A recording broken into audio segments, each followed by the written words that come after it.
Assalamualaikum warahmatullahi wabarakatuh. Halo teman-teman semuanya, kami dari kelompok 1 ingin memaparkan hasil diskusi kami dengan topik konsep dasar perkembangan peserta didik, mata kuliah perkembangan peserta didik, dosen pengampu Dr. Novi Marlina Siregar SPD MPD. Sebelum kita masuk ke pembahasannya, kita kenalan dulu yuk dengan anggota-anggota dari kelompok 1. Perkenalkan, nama saya Risma Nur Arsya. Perkenalkan, nama saya Putri Nur Fadilah. Perkenalkan, nama saya Zahra Meiliana. Perkenalkan, nama saya Vanessa Andrea Kristi. Perkenalkan, nama saya Puspita Cahya Lestari. Materi yang akan kita bahas yaitu yang pertama, konsep dasar perkembangan. Yang kedua, konsep dasar pertumbuhan. Yang ketiga, konsep dasar kematangan. Yang keempat, keunikan individu. Dan yang kelima, faktor-faktor yang mempengaruhi perkembangan. Pembahasan yang pertama itu konsep dasar perkembangan. Pengertian, perkembangan adalah perubahan yang bersifat kualitatif yang di dalamnya berupa perubahan secara psikologis. Menurut Muhammad Ali dan Asrori, dalam buku Psikologi Remaja, perkembangan mengacu pada perubahan karakteristik yang khas dari gejala-gejala psikologis ke arah lebih maju. Para ahli psikologis umumnya menunjuk pada pengertian perkembangan sebagai suatu proses perubahan yang bersifat progresif dan menyebabkan tercapainya kemampuan dan karakteristik psikis yang baru. Hartina menjabarkan perkembangan adalah proses perubahan kualitatif yang mengacu pada kualitas fungsi organ-organ jasmaninya dan bukan pada organ jasmani tersebut, sehingga penekanan arti perkembangan terletak pada penyempurnaan fungsi psikologis. Menurut Agustina, perkembangan sendiri merupakan proses perubahan kualitatif yang berfungsi untuk mencapai penyempurnaan fungsi psikologis dalam menunjukkan cara peserta didik bertingkah laku. Selanjutnya ada ciri-ciri perkembangan. Menurut Yusuf LN, ciri-ciri dari perkembangan adalah sebagai berikut. Perkembangan adalah perubahan yang progresif dan berkesinambungan dalam diri individu mulai dari lahir sampai mati. Perubahan-perubahan yang dialami individu atau organisme menuju tingkat kedewasaannya berlangsung secara sistematis, progresif menyangkut fisik maupun psikis, dan berkesinambungan baik. Yang kedua, sistematis adalah perubahan dalam perkembangan saling ketergantungan, memengaruhi antara bagian-bagian organisme, dan merupakan satu kesatuan yang harmonis. Yang ketiga, progresif adalah perubahan yang terjadi bersifat maju, meningkat, dan mendalam, baik secara kuantitatif maupun kualitatif. Yang keempat, berkesinambungan adalah perubahan pada bagian atau fungsi organisme berlangsung secara beraturan. Yang kelima, terjadinya perubahan dalam aspek fisik atau proporsi tubuh anak berubah sesuai dengan fase perkembangannya. Aspek psikis atau perubahan imajinasi dari fantasi ke realistis dan proporsi, serta lenyapnya tanda-tanda yang lama, seperti tanda-tanda fisik atau lenyapnya kelenjar timus atau kelenjar anak-anak seiring bertambahnya usia. Aspek psikis atau lenyapnya gerak-gerik kanak-kanak dan perilaku impulsif. Diperolehnya tanda-tanda yang baru, diantaranya tanda-tanda fisik atau pergantian gigi dan karakter saat usia remaja. Selanjutnya, ada prinsip-prinsip perkembangan. Hurlok menjelaskan bahwa prinsip-prinsip perkembangan meliputi yang pertama, perkembangan melibatkan adanya perubahan. Perkembangan selalu ditandai adanya perubahan yang bersifat progresif yang bertujuan agar manusia dapat menyesuaikan diri dengan tuntutan lingkungan dengan cara realisasi diri dan pencapaian kemampuan genetik, karena perkembangan merupakan istilah tak terpisahkan. Yang kedua, perkembangan awal lebih kritis dari perkembangan selanjutnya. Perkembangan merupakan proses kontinum di mana perkembangan sebelumnya akan memengaruhi perkembangan selanjutnya. Dan yang ketiga, perkembangan merupakan hasil proses kematangan dan belajar. Perubahan hasil belajar dengan kematangan seringkali sulit dibedakan. Hasil antara keduanya sering terintegrasi. Hanya dapat ditandai bahwa perubahan karena belajar diperoleh dengan usaha sadar dan latihan. Dengan demikian, perkembangan tidak hanya dilihat dari aspek fisik saja, melainkan dilihat dan dipahami aspek psikisnya. Selanjutnya, teori teori perkembangan. Yang pertama, Sigmund Freud atau perkembangan psikoseksual. Yang pertama ada fase oral yang dimulai dari umur 0 sampai 1 tahun. Pada tahap ini, bayi mendapatkan kesenangan dari mulutnya. Selain menyusui, bayi akan memainkan mulutnya misalnya dengan jari dan terus mengeksplor bagian tersebut dengan memasukkan segala jenis benda ke mulutnya. Yang kedua, fase anal. Fase ini dimulai dari umur 2-3 tahun. Di fase ini, ego dasar manusia sudah mulai terbentuk. Salah satunya pembentukan ego dasar ini melalui kebiasaan membuang hajat pada tempatnya atau yang terkadang disebut toilet training. Yang ketiga ada fase urogenital atau faliks, dimulai dari umur 3-4 tahun. Pada fase ini, manusia akan mencoba mengenali identitas kelaminnya. Yang keempat, fase laten. Fase ini dimulai dari umur 4-5 tahun sampai masa pubertas. Sigmund Freud berpendapat bahwa ini adalah saat energi seksual disalurkan ke aktivitas aseksual lain seperti belajar, hobi, dan hubungan sosial. Dia merasa bahwa tahap ini adalah saat orang mengembangkan keterampilan sosial dan komunikasi yang sehat. Dan yang kelima ada fase genitalia, umur 12 tahun ke atas. Selama tahap perkembangan psikoseksual akhir ini, individu mengembangkan minat seksual yang kuat pada lawan jenis. Tahap ini dimulai selama masa pubertas, tetapi berlangsung sepanjang sisa hidup seseorang. Selanjutnya ada teori perkembangan menurut Piaget, atau perkembangan kognitif. Pertama, tahap sensori motor.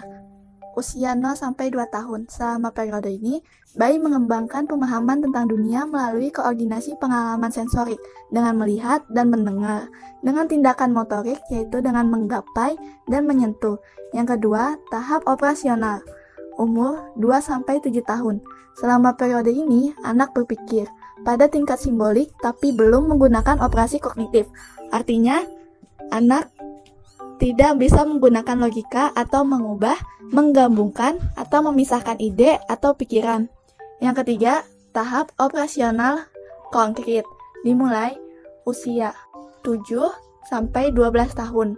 Pada tahapan ini, si kecil cukup dewasa untuk menggunakan pemikiran atau pemahaman logis, tapi hanya bisa menerapkan logika pada objek fisik. Anak mulai menunjukkan kemampuan konsepsi, seperti jumlah, luas, volume, dan orientasi. Meskipun anak bisa memecahkan masalah dengan cara logis, mereka belum bisa berpikir secara abstrak atau hipotesis. Dan yang terakhir, ada tahap operasional formal, mulai usia 12 tahun ke atas. Saat remaja memasuki tahap ini, mereka memperoleh kemampuan untuk berpikir secara abstrak dengan memanipulasi ide di kepalanya tanpa ketergantungan pada manipulasi konkret.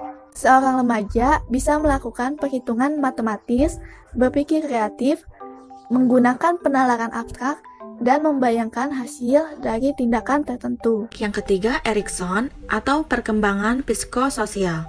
Yang pertama, trust versus mistrust 0-1 tahun. Yang kedua, autonomy versus shame and doubt 2-3 tahun. Yang ketiga, inisiatif versus guilty 3-6 tahun. Yang keempat, industry versus inferiority 6-11 tahun. Yang kelima, identity versus role confusion mulai 12 tahun. Yang keenam, intimacy versus isolation dewasa awal. Yang keempat, Kohlberg atau perkembangan moral. Yang pertama, pra-konvensional. Yang kedua, konvensional. Yang ketiga, purna konvensional. 5. Herlock atau perkembangan emosi. Menurut Herlock, masa bayi mempunyai emosi yang berupa kegairahan umum. Sebelum bayi bicara, ia sudah mengembangkan emosi heran, malu, gembira, marah, dan takut. Perkembangan emosi sangat dipengaruhi oleh faktor kematangan dan belajar. Selanjutnya, yang kedua, konsep dasar pertumbuhan. Pengertian pertumbuhan secara etimologis menurut KBBI berasal dari kata tumbuh yang berarti tambah besar atau sempurna. Secara terminologis, yaitu pertumbuhan dapat diartikan sebagai perubahan kuantitatif pada material sebagai suatu akibat dari adanya pengaruh lingkungan. Menurut para ahli, yang pertama, Carl E. Garrison, pertumbuhan adalah perubahan individu dalam bentuk ukuran badan, perubahan otot, tulang, kulit, rambut, dan kelenjar. Yang kedua, Athan Long, pertumbuhan adalah perubahan yang dapat diukur dari satu peringkat ke peringkat lain, dari masa ke masa. Yang ketiga, D.S. Wright dan N. Taylor. Pertumbuhan adalah pertambahan dalam berbagai sifat luaran seseorang. Aspek-aspek pertumbuhan dan perkembangan. Yang pertama, aspek biologis, merupakan perkembangan pada fisik individu. Yang kedua, aspek kognitif, meliputi perubahan kemampuan dan cara berpikir. Yang ketiga, aspek psikososial. Dapat diartikan bahwa aspek ini merupakan perubahan. Yang keempat, aspek perasaan, emosi, dan hubungannya dengan orang lain.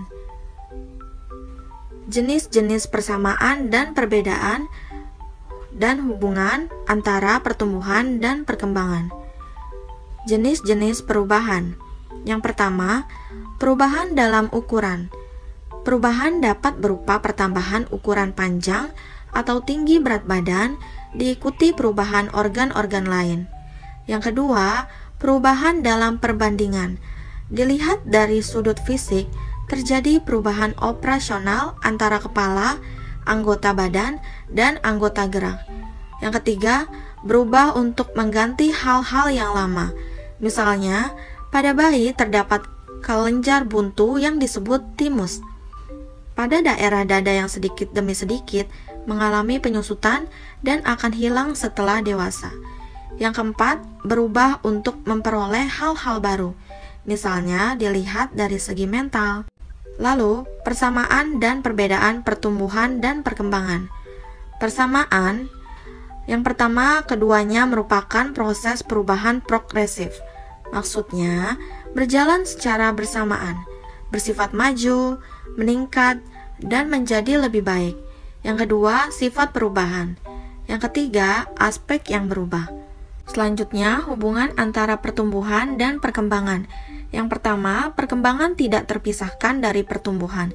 Yang kedua, perkembangan terjadi bersamaan atau setelah terjadinya proses pertumbuhan. Yang ketiga, perkembangan terjadi dengan baik jika didukung oleh pertumbuhan yang normal. Slide selanjutnya akan dijelaskan oleh teman saya. Oke, selanjutnya kita akan membahas tentang konsep dasar dari kematangan. Apa sih pengertiannya itu?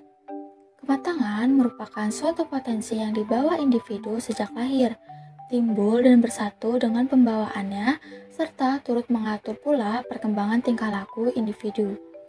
Kematangan mula-mula merupakan hasil dari adanya perubahan-perubahan tertentu dan penyesuaian struktur pada diri individu, seperti adanya kematangan jaringan-jaringan tubuh, saraf, dan kelenjar-kelenjar yang disebut dengan kematangan biologis. Kematangan pada aspek psikis meliputi keadaan berpikir, rasa, kemauan. Kematangan atau masa peka menunjukkan kepada suatu masa tertentu yang merupakan titik kulminasi atau titik puncak dari suatu fase pertumbuhan sebagai titik tolak kesiapan dari suatu fungsi untuk menjalankan fungsinya. Harlock 1956. Selanjutnya, ciri-ciri kematangan. Arnold Lucas Giselle, beliau merupakan seorang ahli psikologi perkembangan yang melalui buku beliau berjudul An Atlas of Infant Behavior and Infant Angel in the Culture of Today. Arnold ini mempercayai bahwa perkembangan berlaku secara mendalam. Berarti ciri-ciri tertentu akan muncul bila tiba di peringkat kematangan yang sesuai.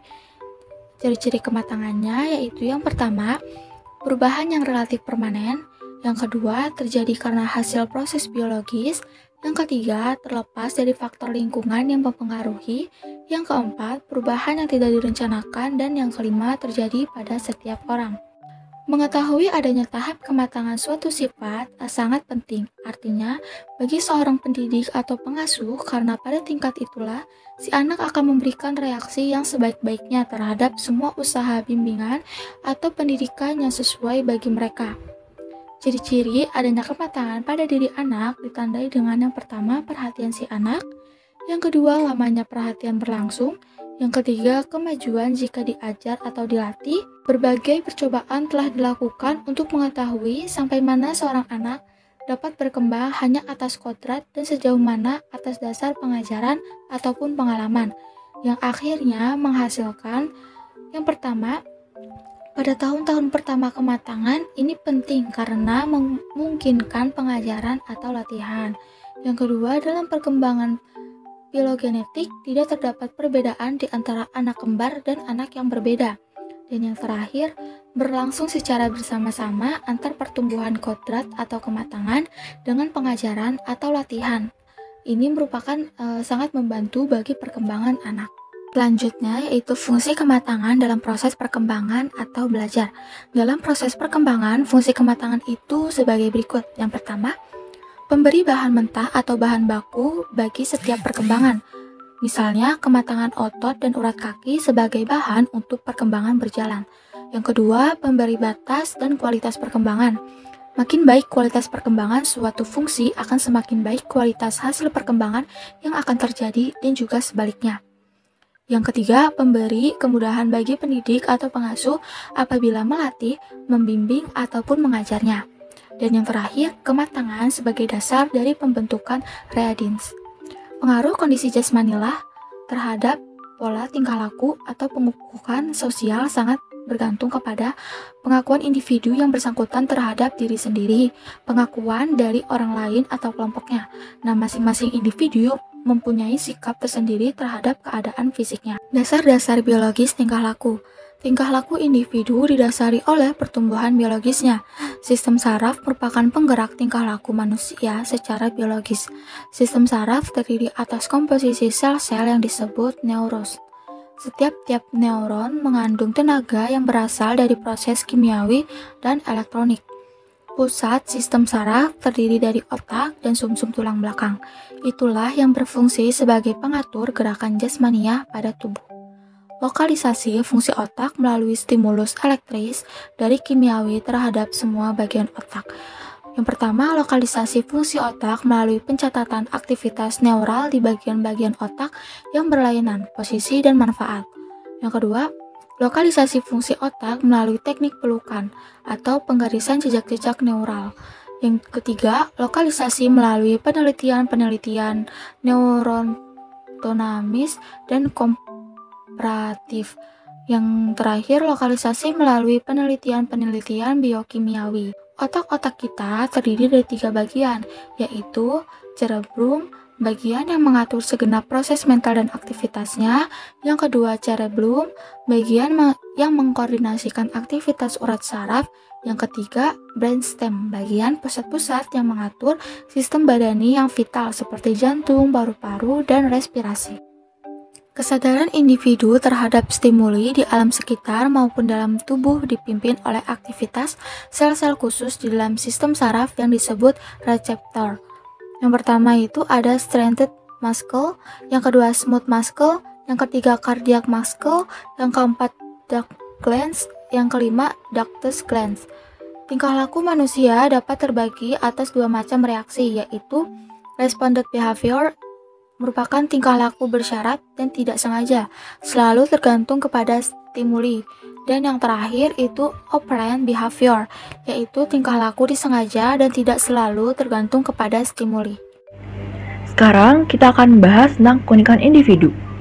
Dari kajian-kajian psikologi pendidikan diketahui bahwa setiap individu itu unik, yaitu tidak ada 2 individu yang sama persis baik dari sifat, karakter, maupun lainnya. Masing-masing individu berbeda antara yang satu dengan yang lain. Demikian pula halnya siswa. Antara siswa satu dengan yang lain pasti berbeda. Hal ini dikarenakan setiap individu itu memiliki intelijensi, bakat, gaya belajar, kepribadian, dan temperamennya masing-masing. Berikut beberapa aspek perbedaan individual peserta didik. Yang pertama, perbedaan fisik motorik.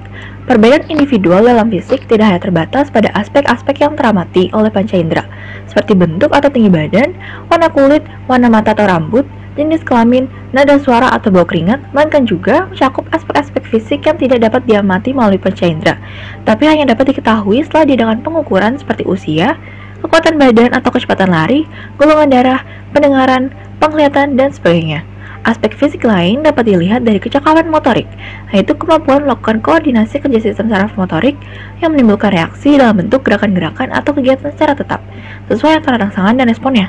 Dalam hal ini, akan ditemui anak yang cekatan dan terampil, tapi ada pula anak yang lamban dalam reaksi sesuatu. Kemampuan motorik dipengaruhi oleh kematangan pertumbuhan fisik dan tingkat kemampuan berpikir. Karena kematangan pertumbuhan fisik dan kemampuan berpikir setiap orang berbeda-beda, maka hal itu membawa akibat terhadap kecakapan motorik masing-masing. Dan dengan demikian, kecakapan motorik setiap individu akan berbeda-beda pula. Yang kedua, perbedaan intelijensi. Intelijensi adalah salah satu kemampuan mental, pikiran, atau intelektual dan merupakan bagian dari proses-proses kognitif pada tingkatan yang lebih tinggi. Secara umum, intelijensi dapat dipahami sebagai kemampuan untuk beradaptasi dengan situasi yang baru secara cepat dan efektif, kemampuan untuk menggunakan konsep yang abstrak secara efektif, dan kemampuan untuk memahami hubungan dan mempelajarinya dengan cepat.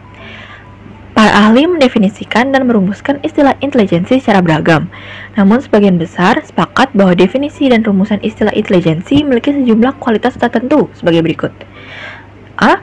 Bersifat adaptif, artinya dapat digunakan secara fleksibel untuk merespon berbagai situasi dan masalah yang dihadapi. B. Berkaitan dengan kemampuan belajar, orang yang intelijen di bidang tertentu dapat mempelajari informasi-informasi dan perilaku-perilaku baru dalam bidang tersebut secara lebih mudah dibandingkan orang yang kurang intelijen. C. Istilah intelijensi juga merujuk pada penggunaan pengetahuan yang sebelumnya telah dimiliki untuk menganalisis dan memahami situasi-situasi baru secara efektif. D. Istilah intelijensi melibatkan interaksi dan koordinasi yang kompleks dari berbagai proses mental. Dan E. Istilah intelijensi terkait dengan budaya tertentu. Perilaku yang dianggap intelijen dalam suatu budaya tertentu tidak selalu dianggap perilaku yang intelijen dalam budaya lain. Dengan adanya perbedaan individual dalam aspek intelijensi ini, maka guru di sekolah akan mendapati anak dengan kecerdasan yang luar biasa, anak yang mampu memecahkan masalah dengan cepat, mampu berpikir abstrak dan kreatif. Sebaliknya, guru juga akan menghadapi anak-anak yang kurang cerdas, sangat lambat, dan bahkan hampir tidak mampu mengatasi suatu masalah yang mudah sekalipun. Yang ketiga adalah perbedaan kecakapan bahasa. Bahasa merupakan salah satu kemampuan individu yang sangat penting dalam proses belajar di sekolah. Kemampuan berbahasa adalah kemampuan seseorang untuk menyatakan buah pikirannya dalam bentuk ungkapan, kata, dan kalimat yang bermakna logis dan sistematis. Kemampuan berbahasa anak berbeda-beda. Ada anak yang dapat berbicara lancar, singkat, dan jelas, tapi ada pula anak yang gagap, berbicara berbelit-belit dan tidak jelas. Perbedaan individual dalam perkembangan dan kecakapan anak-anak ini telah menjadi wilayah pengkajian dan penelitian yang menarik bagi sejumlah psikolog dan pendidik. Banyak penelitian eksperimental telah dilakukan untuk menentukan faktor-faktor yang mempengaruhi keberhasilan atau kegagalan dalam penguasaan bahasa anak. Dari sejumlah hasil penelitian tersebut, diketahui bahwa faktor nature dan nurture atau pembawaan dan lingkungan sangat mempengaruhi perkembangan bahasa anak. Karena faktor nature dan nurture individu itu bervariasi, maka pengaruhnya terhadap perkembangan bahasa juga bervariasi. Oleh sebab itu, antar individu yang satu dan individu lainnya berbeda dalam kecakapan bahasanya. Perbedaan kecakapan berbahasa anak ini sangat dipengaruhi oleh berbagai faktor, seperti faktor kecerdasan, pembawaan, lingkungan, fisik, terutama organ bicara, dan sebagainya. Yang keempat adalah perbedaan psikologis. Perbedaan individual peserta didik juga terlihat dari aspek psikologinya. Ada anak yang mudah tersenyum, mudah marah, berjiwa sosial, sangat egois, ada yang cengeng, pemalas, rajin, pemurung, dan sebagainya. Persoalan psikologis memang sangat kompleks dan sangat sulit dipahami secara tepat, sebab menyangkut apa yang ada di dalam jiwa dan perasaan peserta didik. Guru dituntut untuk mampu memahami fenomena-fenomena psikologis peserta didik yang rumit tersebut. Salah satu cara yang mungkin dilakukan dalam menyelami aspek psikologis peserta didik ini adalah dengan melakukan pendekatan kepada peserta didik secara pribadi. Guru harus menjalin hubungan yang akrab dengan peserta didik sehingga mereka mau mengungkapkan isi hatinya secara terbuka. Guru dapat mengenal siapa sebenarnya peserta didik sebagai individu, apa keinginan-keinginannya, kebutuhan-kebutuhannya, apa yang ingin dicapainya, masalah-masalah apa yang telah dihadapinya, dan sebagainya. Guru mendekati dan mengenal peserta didik secara mendalam dan mencari cara-cara yang tepat untuk memberikan bimbingan yang membangkitkan motivasi belajar mereka. Yang kelima adalah perbedaan kepribadian. Kepribadian adalah pola perilaku dan cara berpikir yang khas yang menentukan penyesuaian diri seseorang dengan lingkungan. Ada dua model yang mencoba meninjau perbedaan kepribadian, yaitu model Big Five dan model Briggs-Myers. Yang keenam adalah perbedaan gaya belajar. Belajar merupakan proses internal yang diukur melalui perilaku.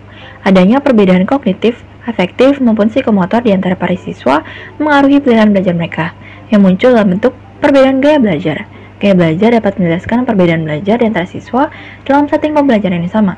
Gaya belajar adalah pola perilaku yang spesifik dalam menerima informasi baru dan mengembangkan keterampilan baru, serta proses menyimpan informasi atau keterampilan baru. Gaya belajar merupakan kumpulan karakteristik pribadi yang membuat suatu pembelajaran efektif untuk beberapa orang dan tidak efektif untuk orang lain, bahwa gaya belajar berhubungan dengan cara anak belajar, serta cara belajar yang disukai. Siswa pada umumnya akan sulit memproses informasi dalam satu cara yang dirasa tidak nyaman bagi mereka. Siswa memiliki kebutuhan belajar sendiri, belajar dengan cara berbeda, serta memproses informasi dengan cara yang berbeda. Oleh karena itu, jika gaya mengajar guru tidak memperhatikan kebutuhan khusus mereka, maka belajar tidak akan terjadi. Ketika guru mengajar sesuai dengan gaya belajar siswa, guru sama dengan memberitahu para siswa bahwa dia mengetahui mereka adalah individu yang mungkin belajar dengan cara yang berbeda dengan siswa lain. Gaya belajar bukanlah sesuatu yang statis. Gaya belajar dapat berubah tergantung pada aktivitas belajar atau perubahan pengalaman. Namun, ketika gaya belajar berubah, hal itu akan cenderung menetap untuk sementara waktu sehingga menjadi kebiasaan. Sebagian orang mungkin memiliki gaya belajar yang dominan sehingga kurang menggunakan gaya belajar yang lain. Namun, sebagian orang yang lain mungkin menggunakan gaya berbeda untuk situasi yang berbeda. Berdasarkan hal ini, masing-masing individu memiliki keunikan atau kekhasan sendiri baik dalam setiap gejala jiwa yang meliputi aspek kognitif, afektif, dan psikomotorik yang terlibat dalam kemampuan berpikir, merasakan sesuatu, serta sikap dan perilakunya masing-masing. Dalam melihat dan menyikapi perbedaan tersebut, hendaknya pendidik menyadari bahwa tidak semua individu dapat diperlakukan dengan cara yang selalu sama. Masing-masing individu memiliki kekhasan sendiri sehingga pendekatan yang sifatnya personal maupun institusional tentu berbeda. Yang kelima, ada faktor-faktor yang mempengaruhi perkembangan. Perkembangan merupakan proses perubahan manusia terkait dengan bertambahnya kemampuan dalam struktur dan fungsi tubuh, sehingga menjadi lebih kompleks, yang terus berkembang sepanjang hidup atau tidak dapat kembali ke keadaan semula. Perkembangan pada manusia terletak pada perubahan secara kualitatif yang terkait dengan kondisi psikologis, tetapi beberapa tidak terlepas juga dari pengaruh struktur biologis. Setiap manusia pasti mengalami perkembangan dalam hidupnya, termasuk peserta didik. Peserta didik ini adalah individu yang sedang berproses untuk mencapai perubahan yang lebih baik pada dirinya. Melalui proses belajar, perkembangan pada peserta didik dapat lebih terarah dan terukur. Perkembangan pada peserta didik tidak dapat terlepas dari faktor-faktor yang mempengaruhinya. Terdapat perbedaan dari beberapa ahli terkait dengan hal ini. Ada yang mengatakan pendapat faktor herediter, lalu faktor lingkungan, dan gabungan dari kedua faktor tersebut. Nah, berikut adalah faktor-faktor yang mempengaruhi perkembangan peserta didik menurut Limbong dan Mamesa. Yang pertama ada faktor internal, contohnya seperti gen dan sifat bawaan atau biasa disebut dengan faktor herediter. Tidak dapat dipungkiri, kemampuan bawaan yang didapat dari orang tua memiliki pengaruh kepada perkembangan individu secara fisik, kognitif, serta emosi. Riwayat keluarga dengan penyakit atau gangguan tertentu dapat turun pada individu sehingga individu kemungkinan besar memiliki penyakit atau gangguan yang sama. Di sisi ini, kecerdasan, sifat, kepribadian orang tua juga dapat menurun pada peserta didik dan memberikan pengaruh yang lebih besar bagi integrasinya dibandingkan faktor lingkungan. Lalu yang kedua ada kecerdasan. Setiap individu pasti memiliki kecerdasan yang berbeda. Kecerdasan merupakan kemampuan manusia yang dapat diukur dengan melihat beberapa hal seperti kemampuan menganalisis, memori, pemahaman, dan abstraksi. Yang C, yang ketiga ada bakat khusus. Individu terlahir dengan bakat tertentu, baik yang langsung dapat diketahui maupun yang masih terpendam. Bakat di sini tidak hanya terkait dengan kemampuan akademik atau integrasi, tetapi juga kemampuan lain terkait kreativitas dan olah tubuh. Jika terus diasah atau mendapatkan media untuk berkembang yang baik nih, nah bakat yang menjadi media peserta didik untuk menjadi lebih baik dari apa yang dia bisa saat ini. Misalnya seperti menghasilkan prestasi atau sebuah karya. Lalu yang keempat ada kepribadian.